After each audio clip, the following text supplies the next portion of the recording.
Yo, what's up guys, Bajheera here. For this video I'm going to be going over my character in last Epoch, my Beastmaster Berserker. This is going to be pretty much focusing on a leveling build, where this build is like, you could do this with like probably no gear, literally punching mobs to death. Like, this requires no specific idols, nothing like that. You just log in, click talent points, and just blast your way through the game. It's pretty funny because this is very much like my first last Epoch leveling build that I did. I wasn't really intending for it to be that way. I think I just sort of naturally gravitate towards a like frenzy barbarian, fury warrior style of like super fast attacking, like relatively tanky, just blasting through. So this will 100% get you through to monoliths. I'm still blasting monoliths with this, and it's a lot of fun if you enjoy this play style. Just like a brief thing, because I know we've been playing a lot of Path of Exile. I'm super excited for more Path of Exile. Very much looking forward to the changes that game is making, with last Epoch just being fresh content and new. I'm excited to check this one out.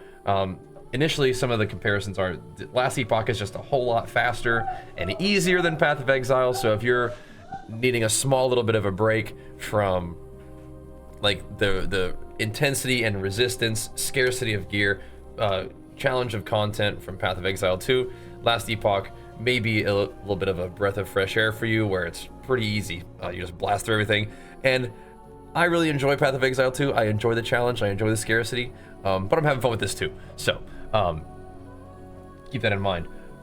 Let's go over the basics of the build. So this is again a Primalist to begin, and then you play Beastmaster whenever you're able to select your mastery. So to begin, let's just go through the basic passives. And in terms of order of selection, I don't think it really matters that much, but when I come to it, I think we could talk about it. So initially, I'm putting points in Primal Strength. Strength gives you damage scaling, and it gives you armor, so that's pretty good. This also gives you some health regeneration, so in the beginning of the game, you're just going to be hitting harder and regenning health, and that's nice. Later on, after 5 points in that, you can put a few points here in Hunter's Restoration just for increased health. I also put points in Natural Attunement. Attunement is going to scale some of the nature damage we're doing, and a little bit of resistances as well. If you didn't want to put points here, you could put points here for a defensive option, just for straight up health per point. But I went ahead and just put points in Attunement because we are using a few skills that scale with Attunement. But basically health and damage, and then regen. And then we're also going here, Survival of the Pack, just increased melee damage, Mana Leech does health. Excellent stuff. Then through here, we're going through Tempest Bond for increased physical damage, cold, and lightning damage. We are doing a little bit of that as well. And then way on later on down the line, we are going for Ancestral Weaponry. I am currently using a mace. I think I would ideally be using an axe, but added cold damage is fine because we scale with cold damage as well. And if we use an axe, then melee fizz is insane too, which is nice. So for the Beastmaster thing, around level 20, I think, or so, you'll be able to, earlier in terms of your level, I think you can ascend a little bit faster. It depends on how fast you go through the storyline. Anyway, you'll be able to ascend to Beastmaster. Beastmaster is really cool. You get +1 companion summon limit, which I'm not really making use of right now. Maybe we'll summon 1 companion later on, just to get like some companion buffs. We can use Tempest Bond. It'll give us even more value. And then if we want to go crit, we can do some cool stuff with Cry of the Lynx and Aspect of the Lynx. Let's not get ahead of ourselves. If you're leveling, we're chilling, no big deal. Just grab Beastmaster if you want to be a big melee blaster. And you can pick up points in Savagery, which leads you to Ambush. You really only need 1 point in this. You may need a couple more points to just go further down the tree. And if you do, then I think putting points in Boar Heart or Ursine Strength is cool. The reason I like Boar Heart is because Aspect of the Boar is very, very nice. It just gives you reduced damage taken by 15%. Very, very cozy. This is only when you are hit, but later on down the tree, you can get it so that you do it on hit. And when there's anything that's like, this is something that happens on chance on melee hit, that's pretty good because we hit a lot. We hit very fast. But hey, we're already awake. We're already working. It's on. Ursine Strength is also excellent. I will want to max this out. Again, you have quite a few sources of strength in the passives tree, and we're going to be grabbing all of those because strength, again, is just damage scaling. It's an armor percent. We like that. So it's offense and defense in 1 point, which is great. This also makes you take damage reduction from nearby enemies up to like 16%. So we want that as well, right? And arguably, you probably should take that instead of this at this point, because this is 15% damage taken on with a buff, and you can just crank this all the way up, but this is more damage reduction per point. Anyway, we'll get Ursine Strength as well, but I'm level 67 at the moment, so we don't have all of our talent points. But again, allocating points this way will get you through the end game just fine. We are taking the full strength here, health regen, and strength here, which is super nice, and it also gives you increased health regen per strength of 2%. So remember, stacking strength is also going to be giving us now health regen per strength, which is crazy. So lots of really, really nice strength scaling. I still want this talent, so we'll see. But a 1 point wonder here gets you to a 1 point here. I'm looking at this and it's like, do I even need this? But you do want to have maybe a point in Hunters of the Deep until you're able to get down to this point of the tree, where you can take a 1 point in Circle of Life and then Ocean Maw. So this is giving you the duration that we wanted from here. We don't really need it to go towards our companions, so you might put 4 points in here to keep like 100% Aspect of the Shark uptime. Aspect of the Shark being a buff that gives you 75% melee damage and 10% attack speed, which is sick. So once you are leveling up, you can put points here. Eventually you can move the point into this, and then 4 points here, which gives you the same thing. You just don't need it buffing your pets, but this also gives you the effect of Aspect of the Shark too. So it buffs the 75% in attack speed as well, which is sweet. I might even put more points in this, but right now that's fine. And then we'll come over here for Aspect of the Boar. Chance on melee hit, 20% chance to proc our 15% damage reduction is pretty dang cool. It's also giving us more health regeneration, and even more damage reduction. So it's 30% damage reduction with full points in both, which is, well, I guess just points in this, but that's pretty cool, right? So another fun thing is Viper Fangs. So this gives us an additional 50% melee attack speed. It also gives us Aspect of the Viper chance on hit, 30%. What Aspect of the Viper does is it buffs your chance to poison, which is like, okay, whatever. But it also increases with 100% increased damage over time. And one of the things that I'm doing with this build is I'm planning on going some kind of Earthquake Aftershock situation, likely going into Aftershock Dot, which I did before, although it might be a little bit different. The game is sort of deciding for me what build we're going next. I'm still gonna do Earthquake stuff, but there is a very interesting option for me, thanks to some idols we've found, that we can just have Aftershocks proccing off of our basic attacks, or just attacks in general, which is pretty hilarious of an idea. Even though I liked like dumping rage, I'll call it, but it's more like just dumping mana into a bunch of Aftershock Earthquake thingies. But yeah, like I said, the game is kind of deciding for me that we're gonna go a different route perhaps. But that's how I allocated my talents. Some things that I'm looking forward to are filling out Ursine Strength, potentially even putting more points in Ocean Maw, potentially even putting more points in Axe and Claw for just more damage. Things like that all sound good to me. And I don't think there's one where you can take out all your pets, but that's the kind of thing that I want out of this. There's lots of different fun things to take, and I'm just sort of looking around and see if there's anything that stands out to me. Besides, the endurance could be kind of cool. I don't think we need any stuff like this. Some resistances could be cool. If you wanted to go crit, we could go Cry of the Lynx, but that requires a little bit of a different setup. And I think what we're gonna do is more like a dot thing, but crit is pretty fun. But I think that's looking pretty good here.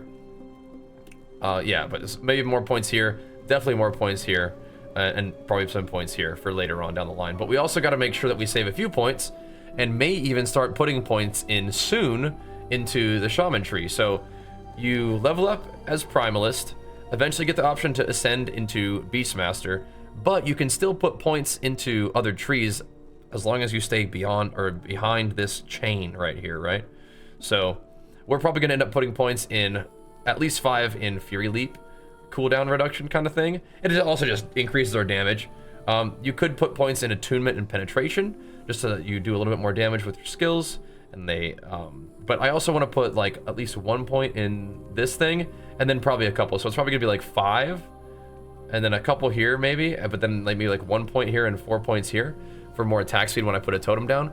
But this is also good. Melee damage is also good, and you could even do health. The thing about this is Earthquake does do some insane stuff if you have if you chill an enemy. So chilling with points in this is also important, because we just got to basically figure out how we want to use 15 points. And there's a lot of cool stuff that you can do, right? So you could do like stun avoidance per attunement here. Again, you can put points. You're gonna have 15, so you can put points in pretty much any of this stuff. But I don't think we're gonna be able to get far enough to do this, right? I will mess around with it, but I'm pretty sure your points are gonna be distributed in something like this for cooldown reduction and damage. Maybe a little bit of like penetration, like I said, with your damage types. Probably 1 point here for attack speed and totems, but a lot of this other stuff does look pretty dang cool. It really does. So I will have to take a look. The cool thing about Last Epoch is it's until you're like really late in the game and like hyper optimizing, pushing really deep corruption, you can pretty much just sort of skill what you want and just see how it goes. And I think that freedom is kind of fun, especially coming from PoE, where it's like, yeah, if your build sucks, you're not going to progress. This is much more kind of like willy-nilly, do what you want, have some fun with it. So I'm going to mess around. Anyway, we want to put 15 points in here to get access to Earthquake later. And then we'll skill Earthquake and either use it actively or just let it proc from our attacks, thanks to particular particular idols that we're using. But anyway, let's go over the skills too. For leveling, you are going to start off with Gathering Storm. I just put points in Gathering Storm as like just a basic starter attack. I went with like some attack speed. You can kind of mess around and see if you want to do like some Stormbolt stuff, even try out some Storm Crows. Just kind of messing around, see how things go in the beginning. But eventually you're going to get access to Swipe, which I switched into Swipe. I'm trying to maybe think of the order that you get things in. You probably get Swipe, maybe Leap at some point, probably. But the big one is Tempest Strike. But let's just go ahead and go through what I'm using now, and as you're leveling and you can get to this point, use that. I will say that I leveled on stream for what, like 9 hours yesterday, so if you want to see the progression of the character and like when I picked stuff, you can check that out. But let's start with Swipe. Swipe is a very cool attack. It doesn't do like the most damage, but it gives you so much good stuff. So first things first, it gives you Aspect of the Panther, which when you attack with Swipe and hit at least one enemy, you gain a stack of Aspect of the Panther. Each stack lasts 4 seconds and grants you more damage. So this gives you global damage per stack, but it doesn't end there, right? While you have Aspect of the Panther, you have increased attack speed and cast speed. This does not scale with number of stacks. So as long as you have 1 stack of Aspect of the Panther, you are getting 12% global attack speed, but it doesn't end there, right? Then you can do Lion Strength. So Aspect of the Panther can have more stacks, and each stack grants you additional melee damage. So each stack of our 5 stacks gives us, well, it's actually 12 stacks now, sorry, 7 stacks because of this thing. It gives us now 7 stacks and global melee damage per stack, so 14 global melee damage. But then you also get longer Aspect of the Panther duration and increased health regen per stack. So now you're getting giga health regen, giga damage, good solid attack speed, and it's lasting longer from swiping. So when we go through the damage rotation, basically I'm on a strong enemy, I'll stack Swipe, and then we'll unleash Big Burst. We're also giving Swipe a little bit more hit damage and health leech just to get access to the little bit more AoE and damage, just to get access to, we actually only need 1 point here, but I kind of like the AoE, just to get access to culling, and that's pretty good. Later, if you wanted to use it differently, you could use it as like a mana gain tool, but we don't need that right now. Next, this is not the next ability that you'll get, but you can look forward to, I'm trying to think what you get next. I believe it's probably Leap. Eventually, I'm probably going to not even skill Leap, but in the meanwhile, I can show you what we're cooking with. I'm having it do a little bit more AoE with reduced mana cost. I'm having it make me immune to damage while leaping. I'm having it give me a little bit more damage and cooldown recovery speed. That's really nice to have. I'm using Crushing Impact to give me a stun chance and stun duration. And I'm even going into regain stamina on this. Just a chance to reset Fury Leap's cooldown on kill. That does feel pretty nice, but I may move this elsewhere. Respecking is pretty easy in this game, by the way. You'll unspec the talent points, and then you will re-earn them and then you can put the points somewhere else. I think I do kind of want to put it in cleanse. I'm not really afflicted with debuffs very frequently at the moment, but I think that having a cleanse would be nice. But anyway, this is a reduced cooldown. This is okay too. But the big one is this. Warrior's Entrance. You get global melee damage for 3 seconds when you leap and land. We're also probably going to end up going through Frenzy. We don't struggle with Frenzy, but Frenzy's nice. It's attack speed and stuff, so then we'll go into the leap. That's pretty nice. And then Warcry. Warcry is also pretty sick. So Warcry does a Warcry. The first thing that I want to do is come down into Juggernaut to make you invulnerable after Warcry, but then you get access to Berserk. So Berserk is a buff that lasts 1.5 seconds, granting you additional melee damage and a bunch of other stuff. While you have Berserk, you gain additional stacks of Berserk on melee hit up to a maximum, and melee hits refresh all stacks. So you're getting 4 melee damage per stack, you're getting 1 stack on hit, and that's 10 stacks. But you also get longer duration and 5 more stacks, so that now Berserk can stack up to 15, and it lasts a little bit longer, so you can help maintain it, but you have a lot of attack speed, so you should be able to do that. And now it also grants you attack speed per stack. So attack speed per stack of is 12%, but the attack speed maximum is 48%, so you don't necessarily get like the most, but it's okay. I still think this is worth. Maybe I'm looking at it now. We get so many stacks and maintain them. We might not even need all the stacks. Like, we might not even need all the points in this. Might just be like a 1 point wonder if it's an attack speed maximum of 48%. It could just be that. But I think a point in this also gives you more attack speed maximum, so it's probably worth putting in points for it. Now, currently, I'm just doing AoE, but a really important thing right here is knockback distance. You just put 2 points into it to get access to, now you pull enemies to you, because usually Warcry, and it knocks enemies away. You don't really want to knock enemies away. You want to pull them in, which is pretty sweet. You also can do some cool stuff here. You can use this to give you a heal whenever you Warcry into a cleanse. So 2 different sources of ailment cleanse are nice. Later on in the game, ailments are nasty. So being able to cleanse them with your shout and your leap are going to be really nice for your survivability. And probably take points out of area for that. Another really interesting option for like boss fighting is coming all the way down into here to make your Warcry no longer stun, but fear. And then you can also make it so that you do like, it's going to be like, what?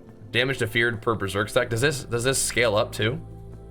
Because if so, if it's 4% per stack, that's how this works, then that would be what? Like 60% more damage to an enemy. So like, if you need single target damage, I think coming all the way down here is very interesting. Another thing that's cool about Warcry is that 20% of the remaining cooldown is recovered whenever you stun an enemy, which is nuts. So you can do that frequently. Pretty fun. But anyway, that's how you can use Warcry to, definitely Berserk is insane. But letting it heal you is cool. And you can also use it so like auto procs on crit, which is also kind of insane, but we're not going to play crit, so let's not get too excited about that. Now we can talk about this one. This is the main attack that I'm using right now. It does feel a little bit weird to swipe and then use Tempest Strike, but when you see the damage, it's like, oh, okay, maybe it's not that weird. But we are gonna have to drop one of these for Earthquake. So we could eventually drop this, like, I don't know if I want to have 3 different attacks, but if we want to not actually cast Earthquake, this is still fine. We'll probably just drop the Talents on Fury Leap, because you can still leap around without it actually being skilled up. But anyway, what we're doing with Tempest Strike is I'm giving it attack speed minus mana cost first, and then you come down here to get just enough, just get like probably 1 point in a Wind Fury Force, and then you can come over here, grab some points in Firm Grip. This gives it more AoE and damage, which is pretty fun. This is also AoE and damage, which is pretty fun. But you can just do like 1 point to get to this stuff, because what you start doing is there's a 3-hit combo, and it does these little Tempest attacks, which are cool, but if you remove the Tempest proc, then it gives you attack speed and minus mana cost. And I think I don't know if I need this. This is kind of interesting though. I don't know if I need this, but I put a point in it, and I'm not 100% sure why. But Tempest Strike deals additional melee damage per 2 attunement, which is fine if you have attunement, right? All the melee strikes have a higher chance to freeze enemies, and so I'm gonna have to pay attention and see if I'm actually freezing enemies. However, Melee damage per attunement is fine. We have how much attunement? We have 30 attunement. That's significant damage. Let's go back to where we were. So that's all right. But then we're also removing all these different Tempests.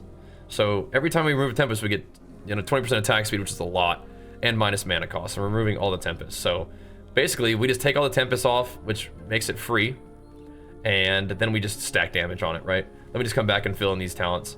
This is also Tempest Strike deals additional melee damage per equipped axe or mace and additional spell damage while wielding a two-handed weapon. So we are getting a little bit of extra damage out of this. If you are dual wielding, then you're going to be getting, I think, double this. But anyway, this is still just extra damage.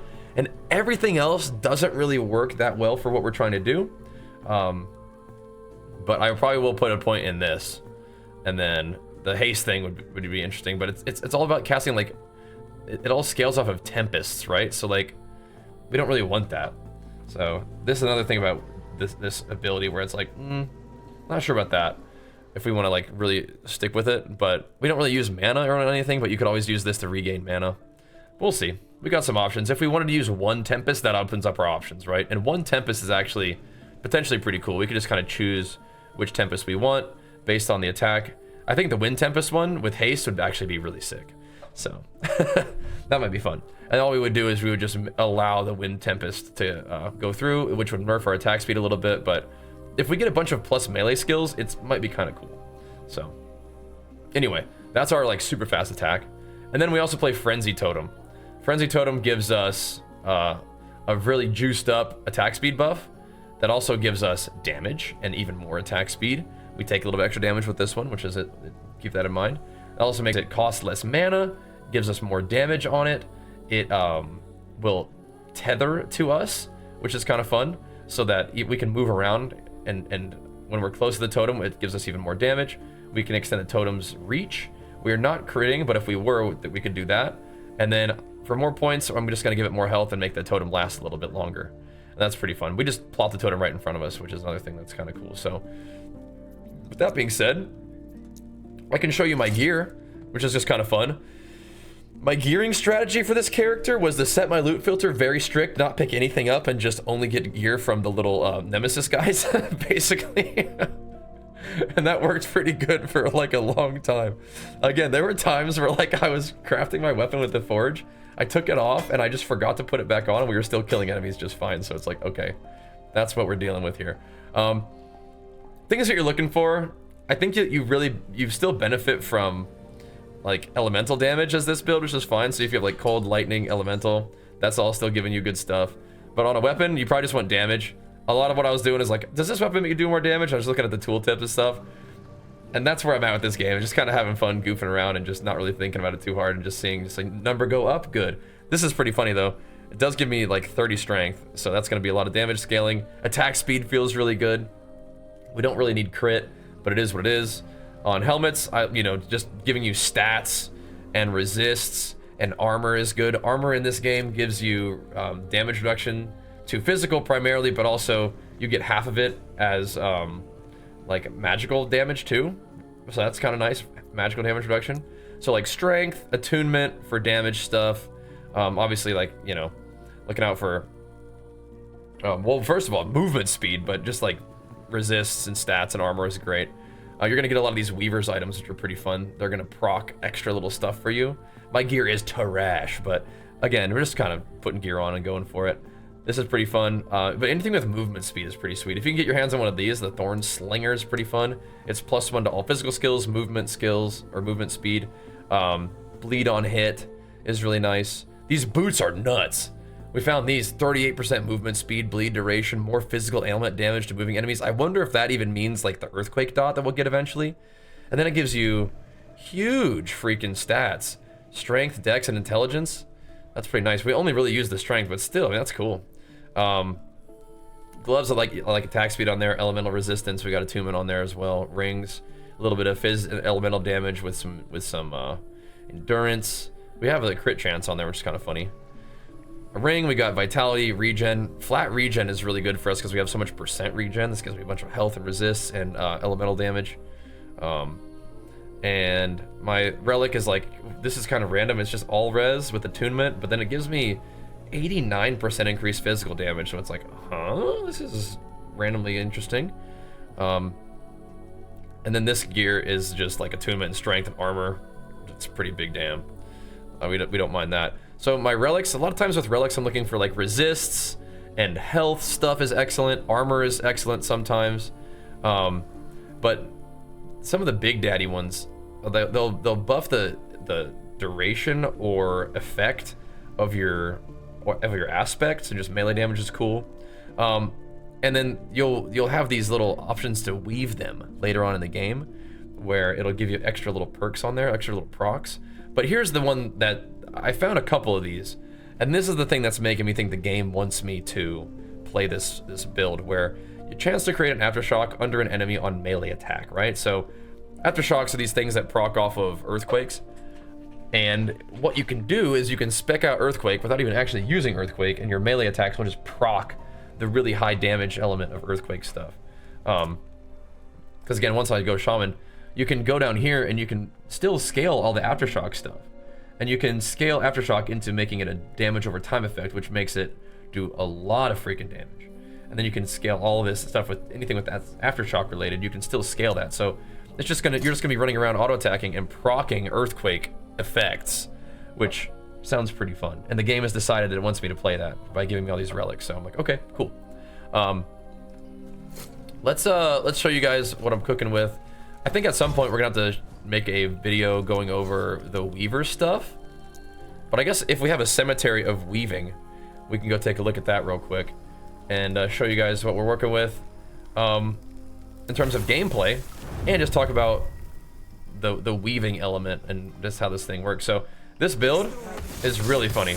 Until you fight a strong enemy, you can, this game just showers you with loot.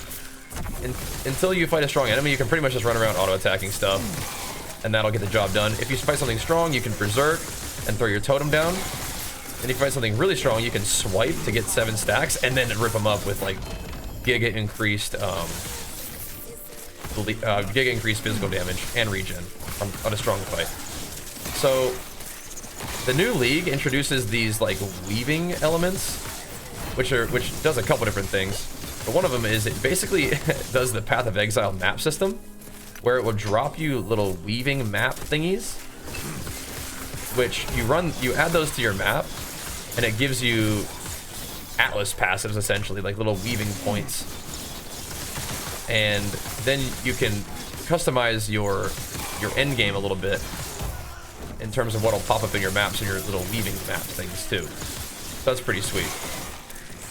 And you're gonna find those, I guess, just on mobs, because I've skilled for it. They'll drop me maps, but there will also be these particular like little cemetery maps to check out. Just blast this stuff real quick. And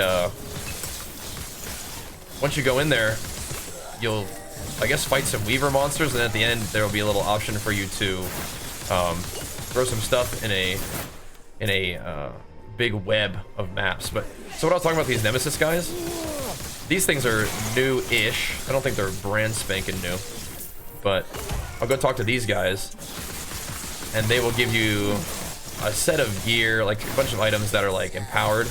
And that pretty much would just carried my gear through the leveling process. So we'll just empower them, summon them up, we'll war cry, get our swipe going, we'll drop our totem, and rip them up with Tempest strikes. And just auto attack things down. It reminds me of like D3 Frenzy Barb. So if you like that playstyle, this one might be right up your alley. So let's go over here and do our little weaver thing real quick. We can run that dungeon and go from there. So some of the strengths of this game are, it's fast, it's fun, the build diversity is there, but it's not overly complicated. And the crafting is really, really good. But we don't need to go into everything about the game right now. But let's go into the cemetery. We'll run this bad boy real quick. I'll show you at the end of it. But overall, the setup that we're doing right now is pretty dang fun, and it's like super unoptimized. But the reason I want to show it to you is because if you like the looks of it, when I'm playing it on stream or whatever, I want to have like a resource for you to be able to quickly come over here and take a look at the talent allocation and the skill points and whatnot. And this is also going to change over time, but it will definitely get you into and through the end game for a while at least. And I think it's pretty darn fun. What are these? That's 24% movement speed. We'll take those for sure.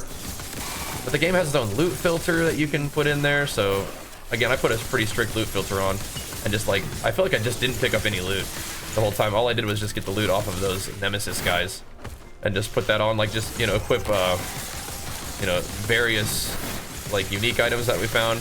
I need to go find the name of the loot lizard.